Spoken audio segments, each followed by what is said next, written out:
Bien-aimé, shalom. Zamba pambola yo ozuli makuya koyamba biso lisusu na fin du mois ya juin pe na début ya juillet. Nakina biso ete nzambe nde akoti yo na mois oyo. Akomiso na fin du mois. Nzambe wana akeli yo pozala inutile te me pozala utile. Yango atie pouvoir na kati na vie na yo. Bien-aimé yo kana ebisa yo. Nzambe tango atie semence na kata mutu. Eza po mutu a dominer. Yango tem tombe na tongo to intitulé yango n'occupe jamais la terre inutilement. Oyebi bien-aimé, Zambe oya kelio na lolenge na ye ayebitine.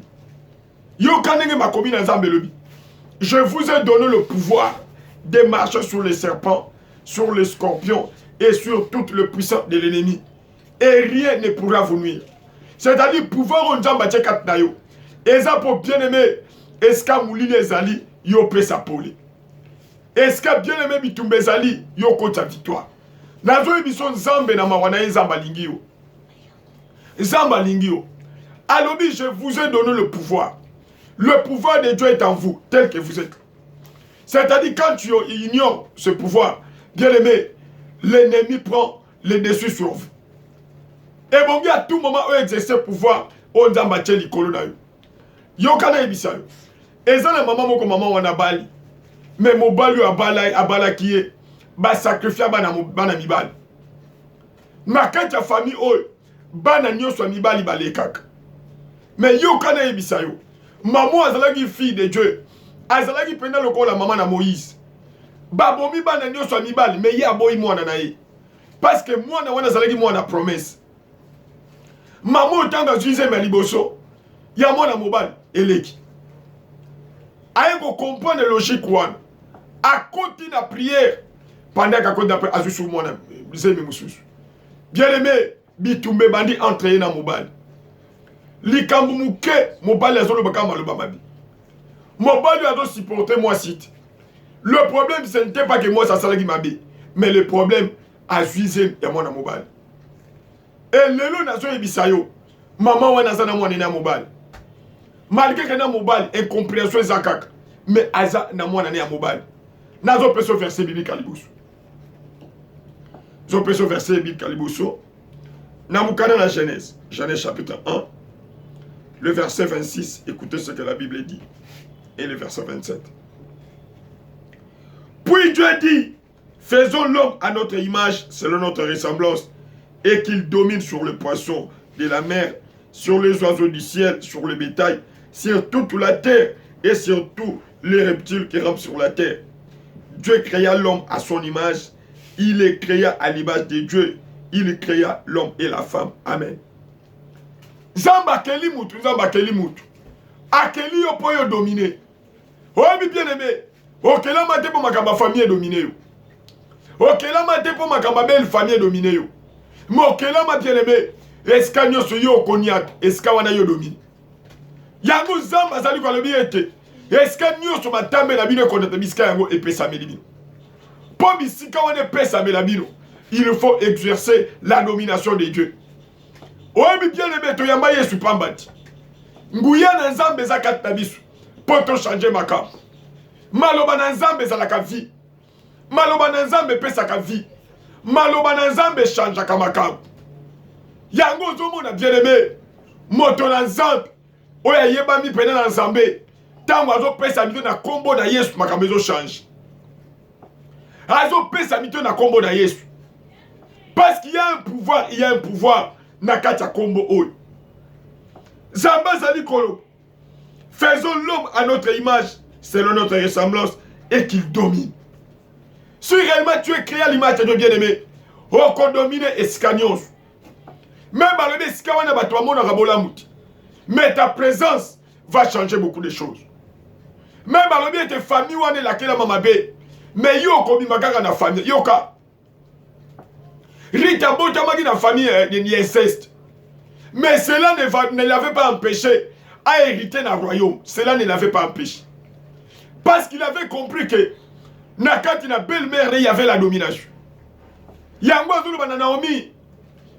Libota no koma libota na ngai. Est-ce que yo kola na ngai na kola? Elle avait compris que dans Naomi il y avait un Dieu. Bien aimé, Nakatino, il y a une puissance. Zambenda Kelio, Acho Nakata famille, Acho Nambokawan, Acho Nakatio là pour que toi tu domines. Pour yo changer ma carte. Pour être sikanios. Oh malheur Rezali, yo comme changer mon bonheur. N'a pas sur l'autre verse. N'a pas sur l'autre verse. Dans le Nouveau Testament. Dans le Nouveau Testament, dans Luc 13, écoutez ce que la Bible nous dit. Luc chapitre 13, au verset 6 jusqu'au verset 9, nous lisons au nom de Jésus. Il dit aussi cette parabole. Un homme avait un figuier planté dans sa vigne. Il vint pour y chercher du fruit et il n'en trouva pas.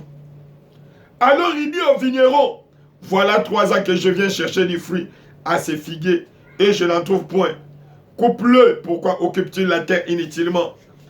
Le vigneron lui répondit, Seigneur, laisse-les encore cette année. Je creuserai tout autour et j'y mettrai du fumier. Peut-être à l'avenir, donnera-t-il du fumier, sinon tu les couperas. Amen. Maloba Nazambe bien aimé, ezote ya manikolonios pour être yo ozwa vie. Maloba Nazambe ezolongola ona mulili ezokoto na pole pour être pouvoir na Nzambe, puissance na Nzambe, esala musa na vie na yo. Balobi kola zala ko tambola amoni zeti. Yo kade zo bien aimé, Nzamba cha na mukili pambati. Moto na moto à rendre compte na on Nzamba cheka tnayi. Parce que Dieu t'a donné l'église. La domination de Dieu est sur eux. C'est-à-dire, pour le Golaba na Nzambe na mulili, oh mais babango na pole. Oh le Golaba mabota na mulili, oh mais babango na pole. Nzamba kotu na yo nanga. Na tchaki pouvoir kat na yo. O sale la kangoni. O sale la kangoni. Le vigneron lui répondit, Seigneur, laisse-les encore cette année. Je creuserai tout autour et je mettrai du fumier.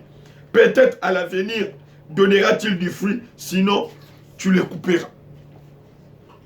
À tout moment, la puissance de Dieu descend. Et ça pour la kolongolo na mabe kokoto na malam. Nazo bonde la bien-aimée nguya na lycée quoi. Et si babo mo inayo. Yo talaki inutile, o koma utile na kombo na Yesu. Yo kana ebisa yo. Tout le monde a quand même dans ma famille mutabotani.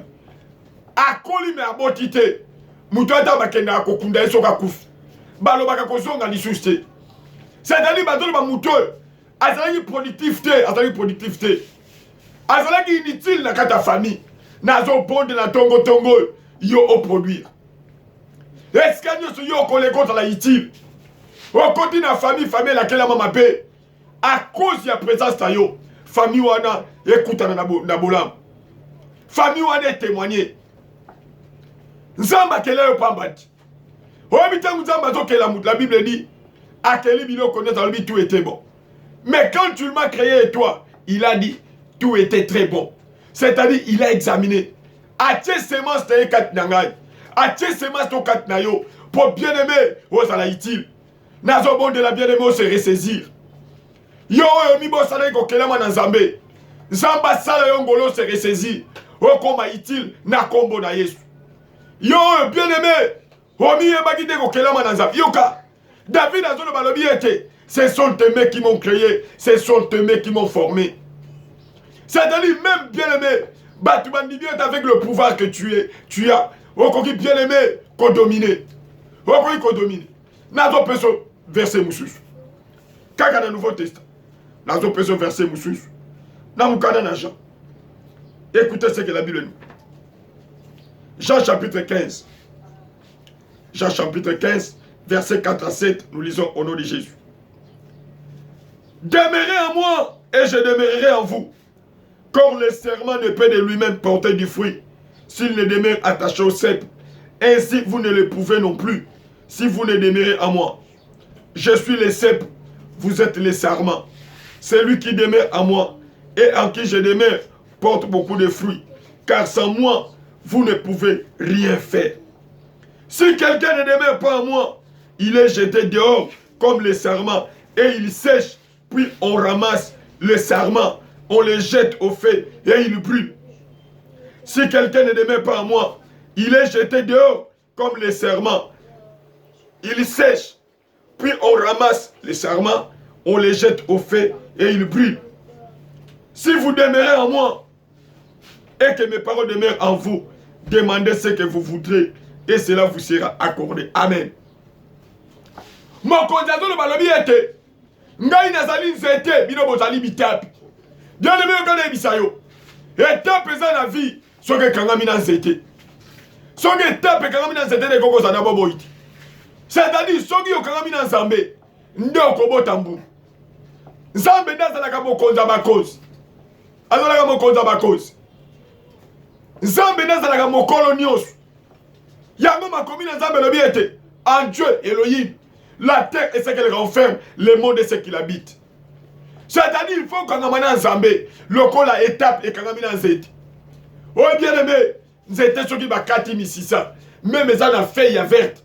Nzete wana suka nango ekokufa. Moto akangamaka na Nzambe, à tout moment bien aimé, azalaka na bomoi. Si quelqu'un ne demeure pas en moi, il est jeté dehors comme les serments et il sèche. Soki mutakangami na Nzambe te bien aimé akokauka. Parce que nkolo nde aza vie. Ye nde aza mokonzi. Soki tokangami na te bien aimé, eza mawa pona biso. Nazobona tongo tongo. Loboko na Nzambe sima yo. Okoma itile na musala osala na kombo na Yesu. Okoma itile na famille. Okoma itile bisika nyonso. Tika ete Nzambe wana simba yo. Ye oyo asimbaki mama oyo. Baboyi mwana mobali abota. Me ye aboti mwana mobali. Yo kana ebiso. Okombala mobali. Balobi mobali wana akobota. Me soko oza na Nzambe bien aimé akobota. Okoyi kobala na famille. Oh baboyi bana bango babala. Bien aimé, soki yo za na Nzambe kati na yo, okobala mwana mwasi wana. Tika ete mupepe na Nzambe esouffle na vie na yo. Soki mois de juin, ezalaki makasi, obosanaki ko utiliser domination na Nzambe. Mois de juillet oyo, utiliser domination na Nzambe. Ozala mutu, mozala mukila. La Bible dit, de la poussière Dieu élève. C'est dans le mutu quelque part, avec sa puissance, azo komise sikamoko. Azo komise sikamoko. Yo kana ebisa yo.